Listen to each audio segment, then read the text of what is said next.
এবার বলা যেতে পারে যে আমাদের পুজো শুরু হয়ে গেছে। Hello everyone, good evening. আজকে আমাদের এই সামনেই বিশ্বকর্মা পুজোর প্যান্ডেল লেগেছে। তো আমি বেশি কিছু সাজতে পারিনি ইনকাকে সাজানোর জন্যে। তো যাই হোক, আমরা একটু বেরোচ্ছি। অভিষেকের তো অ্যাজ ইউজুয়াল কলেজের কাজ, আর কি বলবো, আমাদের সাথে যেতে পারছে না। বাট আমরা বেরোচ্ছি বিশ্বকর্মা পুজোর প্যান্ডেল দেখতে।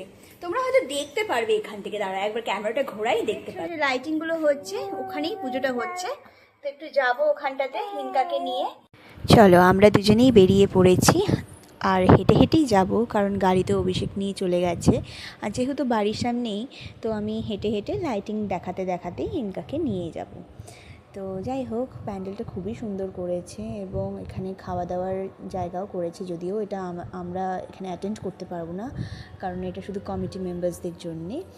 আর এখানে না ঠাকুরের আজকে মুখটা ঢাকা আছে, কারণ যেহেতু পরের দিন পুজো আছে, তো ওরা পুজোর সময় হয়তো খুলবে। তো ঠাকুরের মুখ তো আর দেখা হলো না, আবার হয়তো আমরা কালকে বেরোবো। সত্যি এখন মনে হচ্ছে যে পুজো পুজো ভাইবস চলে এসছে, এবং ওয়েদারটাও তেমনি হয়ে গেছে। কেমন লাগলো? ভালো লেগেছে ঠাকুর? বাবা, কত ঠাকুর দেখেছি আমরা।